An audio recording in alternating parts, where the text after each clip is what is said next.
आज की इस वीडियो का हमारा टॉपिक है हरित क्रांति, यानी कि हरित क्रांति से संदर्भित जितने सारे पॉइंट बनेंगे आज के इस वीडियो के माध्यम से आप सीखने वाले हैं। इस वीडियो के माध्यम से आप सीखेंगे कि हरित क्रांति क्या है, हरित क्रांति कब शुरू हुई थी और इनके कौन जनक हैं, यानी विश्व में कौन जनक है, भारत में कौन इनके जनक हैं, इसको जानेंगे। और साथ ही साथ हरित क्रांति के क्या प्रभाव है इसको भी आप जानेंगे, और हरित क्रांति के होने से हमें क्या लाभ हुई, क्या नुकसान हुई, इसके क्या प्रभाव रहे, इन सभी चीज़ों को आप इस वीडियो के माध्यम से संपूर्ण जानकारी को प्राप्त करने वाले हैं। तो स्वागत है एक बार फिर से आप सभी का आपके अपने YouTube चैनल RKR स्टडी पे। इस YouTube चैनल के इस वीडियो के माध्यम से चलिए हम लोग जानते हैं हरित क्रांति क्या है। देखिए, हरित क्रांति के संदर्भ जो है, जैसे हरित का मतलब होता है हरा, और हरा का मतलब हो गया कि हमारा पेड़ पौधा, ठीक है, हमारा क्या हो जाएगा, पेड़ पौधा। तो हरित क्रांति का संदर्भ जो है वो हमारा कृषि से है, चूँकि कृषि हमारे पेड़ पौधे से जुड़े हुए चीज़ हैं और पेड़ पौधे हरे होते हैं, इसीलिए इसका नाम भी है जो हरित क्रांति ही रखा गया है। और हरित क्रांति के संबंध जो है हमारे कृषि से होते हैं, और कृषि के उत्पादन, उसके पैदावार में कैसे वृद्धि होगी, कैसे उन्नत किस्म का बीज हम लोग चयन करेंगे, कौन कौन से उसमें रसायन की आवश्यकता है, कौन कौन से उसमें खाद की आवश्यकता है, कैसे उर्वरक की आवश्यकता है, इन सारी चीज़ों की जो जानकारी है वो हमें हरित क्रांति के माध्यम से सुदृढ़ रूप से उभर के सामने आई। और इसके फलस्वरूप किसान लोग कृषि के क्षेत्र में कम समय में, कम लागत में, कम मेहनत में अधिक से अधिक उत्पादन को पैदा करने में, उत्पाद को पैदा करने में सक्षम हो पाए। तो ये हमारे हरित क्रांति से संबंधित थोड़ा सा बेसिक चीज़ें मैंने आपको बताया है। चलिए अब हम जानते हैं कि यह शुरुआत कब हुई थी हरित क्रांति का। तो हरित क्रांति की जो शुरुआत है वह 1967 ईस्वी में शुरू हुई थी और 1978 ईस्वी तक चली थी। यानी हम बात करेंगे तो हरित क्रांति लगभग 11 वर्षों तक चली थी। और हरित क्रांति में हुआ क्या था, तो हरित क्रांति के चलने से, यानी हरित क्रांति में ये किया गया था कि कृषि के क्षेत्र में जो उत्पादन है उसकी कैसे बढ़ोतरी की जाए, कौन कौन से कीटनाशक, खाद, उर्वरक और कौन कौन से उन्नत किस्म है उसको विकसित करके, उसका उपयोग करके हम एक प्रकार से क्रांति लाएं। और जिसके फलस्वरूप क्या हुआ कि कृषि के क्षेत्र में काफ़ी सुधार हुई, उसके उत्पादन में, उसके पैदावार में काफ़ी हद तक सुधार दिखने को मिली। और इसी सुधार को जिस क्रांति के माध्यम से किया गया था उसी क्रांति को हम लोग क्या कहते हैं, उसी क्रांति को हम लोग हरित क्रांति के नाम से जानते हैं, ग्रीन रिवॉल्यूशन के नाम से जानते हैं। ये है हमारा हरित क्रांति। इसके बेसिक चीज़ को मैंने आपको बता दिया। अब चलिए हम लोग बात करते हैं कि ये हरित क्रांति लाए कौन थे, यानी हरित क्रांति के जनक कौन थे। तो अगर हम विश्व की बात करेंगे तो विश्व में एक हमारा यहाँ पर कृषि वैज्ञानिक थे जो अमेरिका के रहने वाले थे, जिनका नाम था नॉर्मन ई बोरलॉग साहब। उन्होंने विश्व में हरित क्रांति को लाया था और इसीलिए इन्हें विश्व हरित क्रांति के जनक के रूप में भी माना जाता है। और इन्होंने अपने प्रयास से, अपने मेहनत के दम पे एक बीज का नस्ल विकसित किया था जिसका नाम है HYV बीजों का नस्ल इन्होंने विकसित किया था, जो एक प्रकार के संकर नस्ल था, हाइब्रिड बीज था। और इस उपलब्धि के कारण, इस प्रयास के कारण इन्हें नोबेल पुरस्कार से सम्मानित भी किया गया था। तो ये हमारे नॉर्मन ई बोरलॉग साहब जो हैं ये विश्व हरित क्रांति के जनक माने जाते हैं। इसी तरह से हमारे भारत में एक व्यक्ति हैं जिन्हें भारत में हरित क्रांति के जनक माना जाता है, जो है हमारे SM स्वामीनाथन साहब। SM स्वामीनाथन साहब को भारत में हरित क्रांति के जनक माना जाता है। तो आपसे एग्जाम में अगर पूछा जाएगा कि वर्ल्ड में, यानी विश्व में हरित क्रांति के जनक किन्हें माना जाता है, तो नॉर्मन ई बोरलॉग का नाम आप वहाँ पर टिक करेंगे। और वही आपसे पूछा जाएगा कि भारत में हरित क्रांति के जनक किन्हें माना जाता है, तो SM स्वामीनाथन का नाम वहाँ पर आप टिक करेंगे। तो ये दोनों साहब जो हैं वो हरित क्रांति के जनक हैं, एक विश्व में और एक हमारे भारत में। ठीक है, चलिए आगे हम बात करते हैं कि हरित क्रांति के प्रमुख कारक कौन कौन से थे, वो कौन कौन से ऐसे घटना हुई, कौन कौन से ऐसे ज़रूरत आई, कौन कौन से ऐसे प्रमुख कारक हुए जिसकी वजह से हमें कृषि के क्षेत्र में हमें क्रांति की आवश्यकता पड़ी और हरित क्रांति का हम लोगों ने अंजाम दिया था। इसमें से सबसे पहला जो कारण आएगा वो है आपका कम उत्पादकता। यानी कि हम लोग मेहनत तो कर रहे थे, किसान लोग मेहनत कर रहे थे, पूंजी भी लगा रहे थे और क्या करते थे, काफ़ी उस पर टाइम स्पेंड करने के बाद, समय भी देने के बाद भी उनको जो कृषि से मिलने वाले जो उत्पाद थे वो काफ़ी कम मिलते थे, जिसकी वजह से उनका रहन सहन और पोषण वगैरह नहीं हो पाता था। और उनकी जब पोषण नहीं होगी तो वो बेचेंगे नहीं, और बेचेंगे नहीं तो देश के सभी भागों तक कृषि यानी कि अनाज पहुंचेंगे नहीं। और जब ऐसी चीज़ नहीं आएगी तो सभी लोग क्या होंगे कि भूखमरी की समस्या से ग्रसित हो जाएंगे, पीड़ित हो जाएंगे। और भूखमरी कहने का मतलब क्या हुआ कि एक नियमित अकाल आ जाएगी। और अकाल किस संदर्भ में आएगी, तो अकाल आपके अनाज अनाज के संदर्भ में आ जाएगी, क्योंकि खाने के लिए उन्हें चीज़ें नहीं मिलेगी, तो एक भुखमरी की समस्या आएगी, अकाल की समस्या आ जाएगी। कुछ इसी तरह का अकाल जो है आपके 2 बार देखने को मिला था। एक आपको देखने को मिला था 1964 से 65 के बीच में, और एक आपको देखने को मिला था 1965 से 66 के बीच में, ठीक है।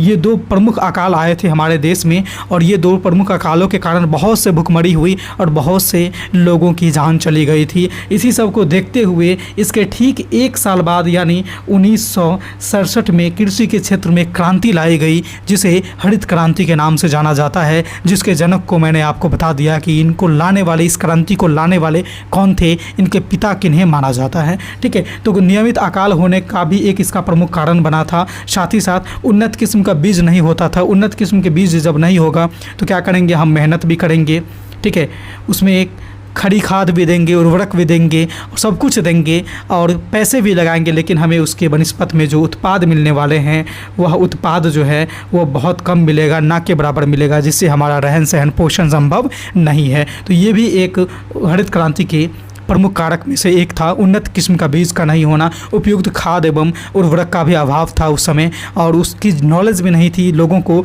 कि आधुनिक कृषि हम लोग कैसे करेंगे, कैसे एक खेत में अनेकों फसलों को उगा सकते हैं, किस फसल के साथ किसको उगा करके हम लोग अच्छे पैदावार को कर सकते हैं। इन सारी चीज़ों की अभाव थी, जिसकी वजह से एक क्रांति की आवश्यकता पड़ी, और उस क्रांति को हम लोग 1967 में अंजाम दिए, और जिसे हम लोग हरित क्रांति के नाम से जानते हैं। तो ये हमारे उसके प्रमुख कारण थे। अब चलिए हम लोग बात करते हैं कि हरित क्रांति के कौन कौन से प्रभाव देखने को मिले, इस पर एक नज़र डालते हैं कि हरित क्रांति आने से क्या क्या बदलाव नज़र आए हमें। तो आप पाएंगे कि उन्नत किस्म का बीज का विकसित हो गया। उन्नत किस्म के बीज कहने का मतलब क्या हुआ कि आपको ज़्यादातर जो है हाइब्रिड बीज, यानी कि इसको हम लोग संकर नस्ल बोलते हैं, ठीक है, संकर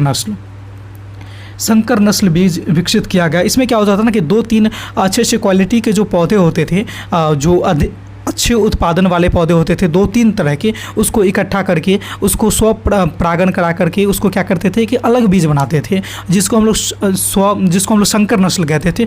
और इसमें जो नया बीज जो बन के वो आता था, इस बीज में बाकी के जो उनके 3 पैतृक पौधे थे, उन तीनों के तीनों इसमें गुण मौजूद होते थे, और तीनों गुण मौजूद वाला एक पौधा जब बन के आएगा तो स्वाभाविक सी बात है कि ये तीनों में सर्वश्रेष्ठ होगा, और यही है हमारा संकर नस्ल। और इस नस्ल को विकसित होने से कृषि के उत्पादन में काफ़ी अच्छी सुधार देखने को मिली। कृषि के क्षेत्र में मशीनीकरण का विकास हुआ, ये हमारे हरित क्रांति का ही देन है। जैसे पुराने ज़माने में खेत को जोतने के लिए, खुदाई के लिए बैल और हल का उपयोग किया जाता था, जिसमें काफ़ी अधिक समय लगता था और अधिक गहराई तक खुदाई भी नहीं हो पाती थी। इसीलिए इसी सब को देखते हुए आजकल देखते हैं कि नए नए विभिन्न प्रकार के ट्रैक्टरों से, जैसे कल्टीवेटर है, रोटावेटर है, इत्यादि के द्वारा क्या है कि खेत की जुताई की जाती है, जो अच्छे ढंग से जुताई भी होती है और अच्छे गहरी ढंग से जुताई भी होती है, जो हमारे कृषि के उत्पादन के लिए काफ़ी अच्छी भूमि को तैयार करके देती है। तो ये सारा का सारा चीज़ कब संभव हुआ, जब हमारे देश में हरित क्रांति आया। हरित क्रांति के कारण ही ये सब विकसित हुआ। साथ ही साथ उपयुक्त कीटनाशक का प्रयोग,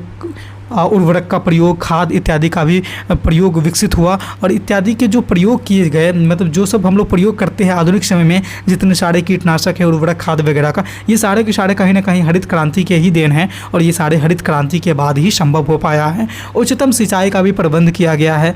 जैसे कि पहले क्या होता था कि नदी वगैरह को, उसके जलधारा को मोड़ करके अपने खेत तक पहुँचाते थे, लेकिन अब ऐसा कुछ नहीं है। जगह जगह पर लोग मोटर लगा करके पाइप के माध्यम से अपने खेतों तक चीज़ों को पहुंचाते हैं। तो ये हमारा इसका एक विकास हुआ है। इस तरह से आप पाएंगे कि उच्चतम कृषि की उत्पादन क्षमता को बढ़ाने के लिए सिंचाई बहुत अहम होती है, और सिंचाई का प्रबंध भी किया गया है। ये आपका हरित क्रांति का ही देन है। साथ ही साथ आप आजकल तो देखते हैं कि हमारे गवर्नमेंट भी इस क्षेत्र में, यानी सिंचाई के लिए बहुत सारे जागरूक काम करती हैं, और बहुत ज़्यादा जागरूक खुद भी है, और बहुत अच्छे काम की है। जैसे कि मोटर वगैरह का भी वो लोग मतलब सरकारी तौर से दिया जा रहा है, कुछ सब्सिडी के तौर पर, और जिसमें क्या होता है कि जो किसान आर्थिक रूप से कमज़ोर हैं वो भी कम पैसे में चीज़ों को ले सकते हैं, और धीरे धीरे उनकी किस्त के रूप में फसल के उत्पादन करने के फलस्वरूप धीरे धीरे उसको चुका सकते हैं, जिससे क्या होता है कि उनको मशीन वगैरह मिल जाते हैं जो आसानी से कृषि करने के योग्य बन जाते हैं। ठीक है, इसी तरह से आप पाएंगे कि संकर नस्ल का जो विकसित हुआ है, ये भी आपके हरित क्रांति का ही प्रभाव है, हरित क्रांति का ही देन है। तो ये हमारे हरित क्रांति के कुछ प्रमुख प्रभाव थे। अब हम बात करते हैं कि हरित क्रांति से हमें कौन कौन सी लाभ हुई। इसके बाद बात करेंगे हरित क्रांति से कुछ हमें नुकसान भी हुई है, उसको भी देखेंगे। जाएंगे और इस तरह से हमारा टॉपिक जो है फुल्ली कंप्लीट हो जाएगा। तो चलिए सबसे पहले हम लोग जानते हैं हरित क्रांति से होने वाले लाभ के बारे में। फसलों के पैदावार में वृद्धि हुई, जहाँ अधिक समय में अधिक दिनों तक अधिक मेहनत करने के फलस्वरूप अधिक पूंजी लगाने के बावजूद कम उत्पाद पैदा होते थे, वहीं हरित क्रांति आने के बाद कम समय में अधिक कम समय में अधिक उत्पाद पैदा किया जाता है, मेहनत भी कम लगती है, मशीनीकरण का युग हो गया। तो ये सारे आपके बदलाव जो है, ये सारे लाभ हैं, ये आपके हरित क्रांति के कारण ही संभव हो पाए हैं। आप पाएंगे कि कम लागत एवं कम समय में अधिक उत्पादन किया जाता है, उन्नत किस्म के बीज विकसित हो गए हैं, ये सारे हरित क्रांति के लाभ हैं। कृषि आधारित उद्योग विकसित हुए हैं, कृषि आधारित मशीन विकसित हो गए हैं, जहाँ पे मानव के द्वारा जो काम किया जाता था वो अब मशीन के द्वारा किया जा रहा है। तो स्वाभाविक सी बात है कि एक दिन में जितना मानव करते थे, एक दिन अगर मशीन से किया जाएगा तो मेरे समझ से कई गुना ज़्यादा काम संभव हो पाता है, जिससे एक तरह से हमारे क्रांति आई है कृषि के क्षेत्र में। और ये सब के सब जो है ना हरित क्रांति का ही देन है। और एक जो सबसे महत्वपूर्ण पॉइंट मैं आपको बता रहा हूँ यहाँ पे, इसको आप ध्यान में रखिएगा हमेशा के लिए, ये पॉइंट बहुत ज़्यादा महत्वपूर्ण है आपके लिए। वो ये है कि जो कृषि के क्षेत्र में जो सबसे ज़्यादा हरित क्रांति के आने से जो विकास हुआ है जिस फसल में, वो है आपका धान और दूसरा गेहूं। आपके एग्जाम में पूछे जाएंगे कि वे कौन से फसल हैं जिसको कृषि के क्षेत्र में जब हरित क्रांति आई थी तो उससे उसको सबसे ज़्यादा यहाँ पर लाभ हुआ है, तो वह है आपका धान और गेहूं। और कौन कौन से राज्य इस लाभ को सबसे ज़्यादा उठाए हैं, हरित क्रांति के लाभ को? तो सबसे ज़्यादा उठाने वाले लाभ की श्रेणी में पंजाब, हरियाणा, पश्चिम बंगाल और उत्तर प्रदेश आते हैं। ये चारों राज्य ऐसे राज्य हैं जो हरित क्रांति के प्रभाव को सबसे ज़्यादा उसके होने वाले लाभ से लाभान्वित हुए और उसके फ़ायदा सबसे ज़्यादा उठाए हैं। ठीक है, ये हमारे हरित क्रांति के प्रमुख लाभ थे। हालांकि हरित क्रांति आने से हमें कुछ नुकसान भी हुई है, कुछ हमें इसकी हानि भी हुई है। तो चलिए एक एक करके हम लोग कुछ महत्वपूर्ण हानि को देखते हैं। कुछ महत्वपूर्ण पॉइंट है जो हमें हरित क्रांति के होने से नुकसान वाले पॉइंट है, उसको भी जानने का प्रयास करते हैं। सबसे जो प्रमुख हमें नुकसान हुई है वो हमारे दलहन क्षेत्र में हुई है। ठीक है, दलहन के क्षेत्र में हमें सबसे प्रमुख नुकसान देखने को मिला है कि जहाँ पे दलहन उत्पाद बहुत ज़्यादा हुआ करते थे, वही हरित क्रांति के आने से दलहन क्षेत्र में उत्पाद में काफ़ी कमी आ गई है। दलहन कहने का मतलब कि वही दलहन तिलहन जो दाल वगैरह हम लोग यूज़ करते हैं, खाते हैं, उसके उत्पादन में कमी आई है, गिरावट आई है। ये हरित क्रांति के दुष्प्रभाव के रूप में आप इसको देख सकते हैं, हानि के रूप में देख सकते हैं। अधिक कीटनाशक आप प्रयोग करते हैं, उर्वरक का प्रयोग करते हैं, तो आपकी भूमि क्या होती है, उसकी उर्वरा शक्ति कम हो जाती है और धीरे धीरे ऐसे करने से भूमि हमारा बंजर भी हो सकती है। चूँकि हरित क्रांति के आने से कीटनाशक, उर्वरक और अन्य नए नए किस्मों का खादों का उपयोग किया जा रहा है, कीटनाशकों का उपयोग किया जा रहा है। तो किसान क्या चाहते हैं ना, बहुत से किसान की उनकी नॉलेज नहीं होती है, जो हम एक साल में जो हम उत्पाद पैदा करते हैं, अगर हम ज़्यादा चीज़ यूज करेंगे, ज़्यादा कीटनाशक, ज़्यादा खाद उर्वरक देंगे, तो क्यों ना हम एक ही महीना में उत्पाद को इतना प्राप्त कर लें। तो ये जो सोच रखती है ना, ऐसे में क्या होता है कि हमारा ज़मीन बंजर हो जाता है, जो हमारे लिए नुकसान का एक कारण है। कृषि के क्षेत्र में इससे नुकसान हुआ है। जैव संचयन, ये भी हमारे हरित क्रांति के होने वाले नुकसान हैं। साथ ही साथ शैवाल वगैरह भी उग जाता है। अक्सर आप देखेंगे कि बरसात के मौसम में आपके घर के आस पड़ोस, आंगन, दरवाजे वगैरह पे, दीवार पे छोटे छोटे हरे हरे तरह के एक काई जैसा जो पौधा आपको नज़र आएंगे। ठीक है, यही हमारा शैवाल होता है। तो ये सारे के सारे जो विकसित हुए हैं, ये हरित क्रांति के बाद ज़्यादा विकसित होने लगे हैं। ठीक है, तो ये हमारे हरित क्रांति से होने वाले प्रमुख हानि थे।